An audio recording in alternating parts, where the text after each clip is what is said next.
ඔයා හිතන් ඉන්නේ ගෑස් කටර් එකෙන් හැම ලෝහයක්ම කපන්න පුළුවන් කියලාද? එහෙම බෑ. අද ඒක ඉගෙන ගමු. ගෑස් කටර් එක ගත්තට පස්සේ ලෝහ කපන්න, ඒ වගේම ලෝහ රත් කරගන්න, ඊට පස්සේ ලෝහ පාස්සන්න කියන්නේ පිත්තල වගේ ලෝහ, ඊට පස්සේ ඇලුමිනියම් පාස්සන්න පාවිච්චි කරන උපකරණයක්. එතනදී ඔක්සිජනුත් මොනවා හරි හයිඩ්‍රෝකාබන් ගෑස් එකක් පාවිච්චි වෙන්නේ. ගොඩක් දුරට හයිඩ්‍රෝකාබන් එක විදිහට ඇසිටිලින් ගෑස් එක, ඊට පස්සේ LP ගෑස් එක වගේ පාවිච්චි වෙනවා. අපේ මේ දැන් උපකරණේ මං කිව්ව උපකරණය පාවිච්චි කරනවා කියන මෙන්න මේ පද්ධතියම තමයි මේ උපකරණේ. ඒකදී මේ ගෑස් ටෝච් එක විදිහට මේ කොටස හඳුන්වන්න පුළුවන්. ඊට පස්සේ මෙතන නොසල් එක තියෙනවා. බට දෙක තියෙනවා. මේ ඔක්සිජන් බටේ නිල් පාටින් එනවා, රතු පාටින් එනවා. මොන හරි හයිඩ්‍රෝකාබන් ගෑස් එකේ එන බටේ. ඒකේ මේ වෑල් දෙක තියෙනවා. මේ ප්‍රෙෂර් එක මෙතන මිරිකනකොට තමයි මෙතන ඔක්සිජන් එක පිට වෙන්නේ. ඒතර ඒක මෙහෙම බට දෙක ඔක්සිජන් ටැංකිය තියෙනවා. මේ ගෑස් ටැංකිය තියෙනවා. මේකේ රෙගියුලේටරයක් තියෙනවා වෑල් එකත් එක්ක. මේක ගෑස් එකේ ප්‍රෙෂර් එක රෙගියුලේට් කරන්න පුළුවන්. මේ ඔක්සිජන් එකේ මෙතන ගෑස් රෙගියුලේටර් එක තියෙනවා. ගෑස් එකේ ප්‍රෙෂර් එක ඇඩ්ජස්ට් කරන්න පුළුවන්. බහුතරයක් අය නොදන්න කාරණයක් තියෙනවා මේ නොසල් එකේ. නොසල් එක වර්ග දෙකක් තියෙනවා. සාමාන්‍ය අපි කට් කරන්න ගන්න, කපන්න ගන්න නොසල් එකම තමයි රත් කරන්න ගන්න. නමුත් එහෙම නෑ. මේකටත් වර්ග දෙකක් තියෙනවා. මේ මැද සිදුර නැති එකක් ඇවිල්ලා තියෙනවා මේ රත් කරන්න ගන්න. මැද සිදුර තියෙන එක තමයි සාමාන්‍යයෙන් කපන්න ගන්න. එතකොට මේ වෑල් එක මිරිකුවට පස්සේ මැද සිදුරෙන් තමයි මේ ඒකාකාරීව ඔක්සිජන් ධාරාවක් පිට කරන්නේ. අරකේ මේ හැකියාව නෑ අනිත් නොසල් එකේ. එතකොට තව එකක් තමයි මේ අපි කපන ලෝහයේ ඝනකම අනුව තමයි මේ නොසල් එක තීරණය කරගන්න ඕන. දැන් අපි දකින දේ එක්ක හිතෙන දේ තමයි ඇත්තටම ලෝහයක් රත් වෙලා උණු වෙලා මේ ලෝහය කෑලි දෙකකට වෙන් වෙනවා කියලා. ඇත්තටම එතන සිද්ධිය ඒක නෙමෙයි. ලෝහය අපි මේ රත් කරනවා සාමාන්‍යයෙන් 900 950 වගේ මේ ඉග්නිෂන් පොයින්ට් එකට. ඉග්නිෂන් පොයින්ට් එක රත් කරලා තියෙන ලෝහයට වේගයෙන් ඔක්සිජන් ධාරාවක් දෙනවා මේ ඒකාකාරීව. එතෙන්දි වෙන්නේ අර ලෝහයේ මේ අයන් ඔක්සයිඩ් එක හැදිලා දැන් ඔක්සිජන් ධාරාවත් එක්ක අයන් ඔක්සයිඩ් එක හැදෙනවා. අයන් ඔක්සයිඩ් එක වේගෙන් අර එන හුලම් පාරට අයින් වෙනවා. එතකොට දිගින් දිගට ওই ප්‍රතික්‍රියාව වෙනවා මේ හීට් එකකින් හින්දා. ඊට පස්සේ ඔක්සිජන් පාරට ඉවත් වෙනවා. එතකොට ඒක ඒකාකාරීව වෙද්දි දැන් අපි එක්ක කටර් එක පස්සට ගනිද්දී හැරි රවුමට කරකවද්දී හැරි ඔක්සයිඩ් එක හැදෙනවා, රත් වෙනවා, ඔක්සයිඩ් එක හැදෙනවා, ඉවත් වෙනවා. ඊට පස්සේ මේක කෑලි දෙකකට වෙන් වෙනවා. එතන තමයි මේ ඇතරම උණු වෙලා ඉවත් වෙනව නෙවෙයි ප්‍රතික්‍රියාවකින් තමයි ඉවත් වෙන්නේ. දැන් ওই වගේම සංසිද්ධියක් වෙනවා මේ ඔය ඇවිල්ලා රත් බිඳීම. ඊට පස්සේ තව සිද්ධියක් තියෙනවා ඇල් බිඳීම කියලා. ඒක මේ විද්‍යාත්මක මේ මෑත කාලෙකදී තමයි හොයාගන්න අර ටයිටනික් නැව මේ අයිස් කන්දක හැපිලා දෙකට කැඩෙන්නේ.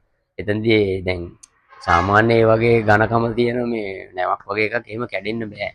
ඒ කියන්නේ තරම ශක්තිමත්නේ.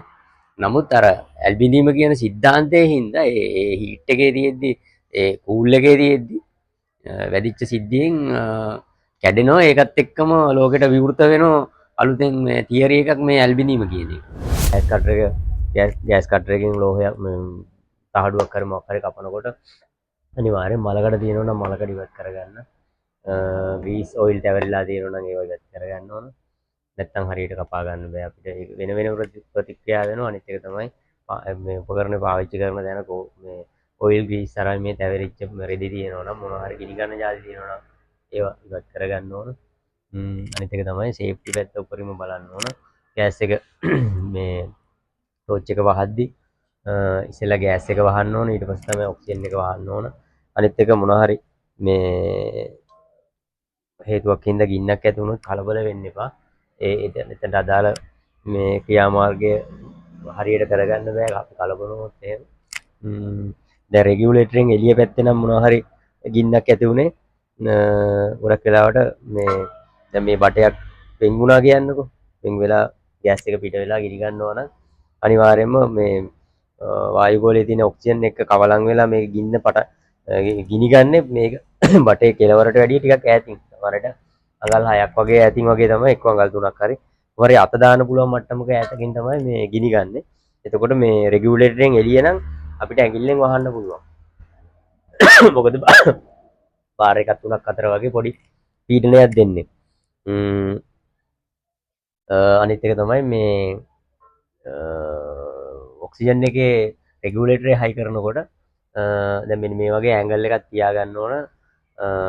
මොන හරි හේතුවක් හින්දා මේ ප්‍රෙෂර් එක තද කරලා තිබ්බොත් එහෙම ෆුල් ගෑස් එකේ පීඩනය තියෙන අවස්ථාවක මේ ඔක්සිජන් එක අරිනකොට මේකේ මෙතන තියෙන රබර් ඩයෆෝම් එක.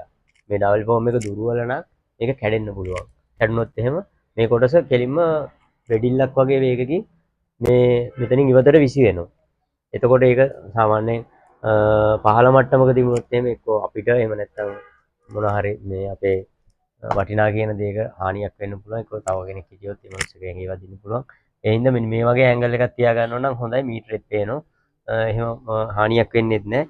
මම මේක ඔලුවට දාගත්තේ මගේ යාළුවෙක්ගේ වර්ක්ෂොප් එකට ගිය වෙලාවක වහලේ එන්නුව ලොකු සිදුරක් මේ වගේ කඩාගෙන ගිහිල්ලා යත් වෙලාවට උඩ පැත්තට හරවලා තමයි මේ දිගටම පාවිච්චි කරලා තියෙන්නේ මේ මීටර එක. මේ රෙගියුලේටර් එක. තුන් ලෝකවාසී සියලුම සත්ත්වයන්ට අද විශේෂ දවසක්. 2026 පොසොන් පෝය.